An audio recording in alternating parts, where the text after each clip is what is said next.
This third non-negotiable was the hardest for me, and honestly, the most important.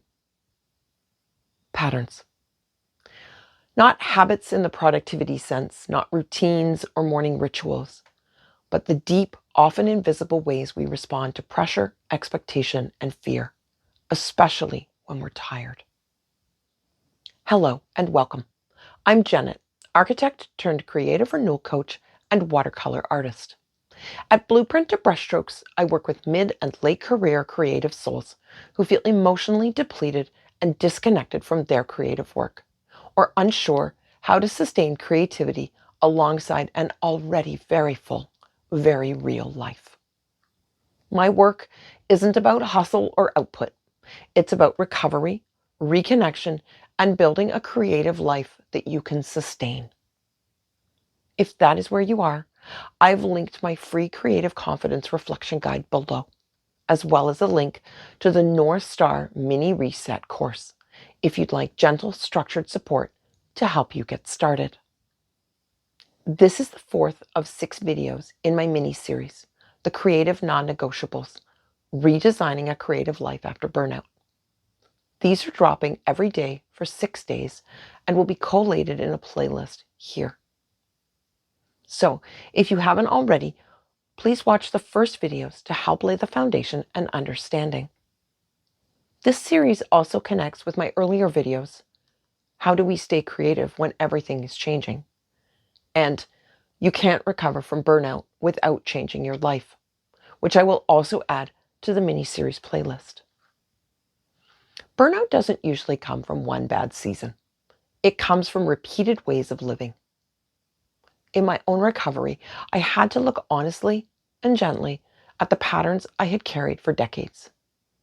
Patterns like over-responsibility, chronic self-pressure, perfectionism as self-protection, linking worth to productivity or usefulness, guilt for resting, shame for making mistakes, ignoring fatigue and emotional signals, the "I'll rest later" kind of thinking, all or nothing swings.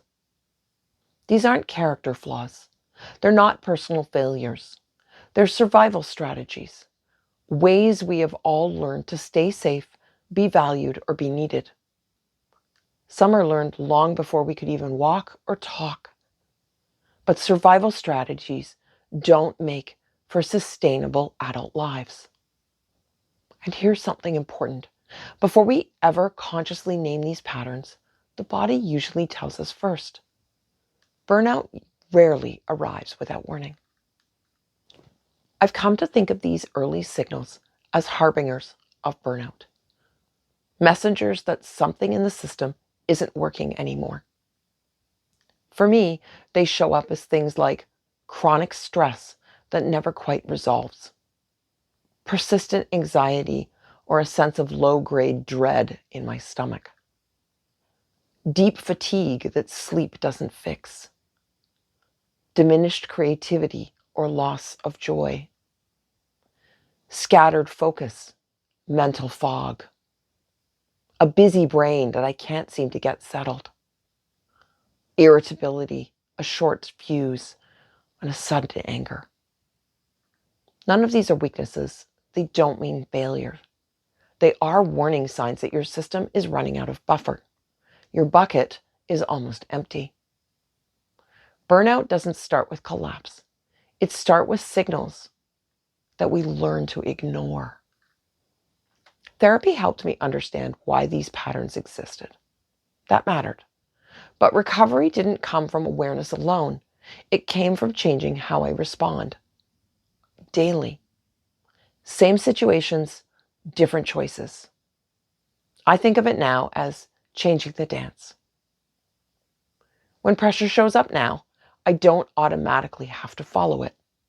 When the feeling of guilt or an invitation to guilt appears, I pause instead of blindly accepting to ask why. Just because you receive an invitation doesn't mean you have to accept.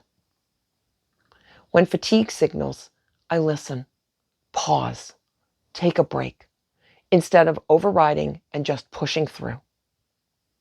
It's not perfect, but consistently enough to matter. Learning to change the dance takes time, and it doesn't happen perfectly. But if you do it consistently enough, it will matter. This work doesn't end, but it does get lighter. Patterns loosen when you meet them with honesty instead of force. And I want to be very clear about something, because this is where a lot of well-intentioned people get stuck. If these patterns don't change, burnout will eventually return, no matter how much rest you take to recover. True healing isn't about doing less or doing more. It's about responding differently to the same old cues. If you recognize yourself here, you're not broken. Your system is asking for care and for change. And that change can begin with noticing and choosing a new step in the dance. But there's another truth that needs to sit alongside this, gently and honestly. Even when we begin to recognize these patterns, even when we start interrupting them, even when we choosing differently, rest still matters. Not as a way of compensating for unchanged patterns, but as a way of supporting real change. If you rest and then return to the same overdoing, the same pressure, the same urgency, burnout eventually comes back. But if you try to change these patterns without enough rest, the work becomes exhausting instead of healing. Pattern change requires awareness, but it also requires restoration. Because some of what you're responding to isn't willpower or mindset. It's simply a system that's been running too long without repair.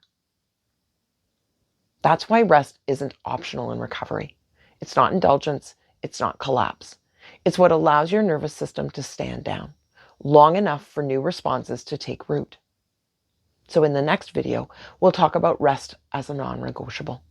Not just sleep, but the different kinds of rest your system may actually be asking for, and why, without them, even the best intentions struggle to hold. Changing the dance matters. But learning a new routine takes time and energy. And the body also needs time to recover from the frenetic music it's been dancing to for years. Until next time, wishing you a grace-filled day that is kind and nourishing to your creative life.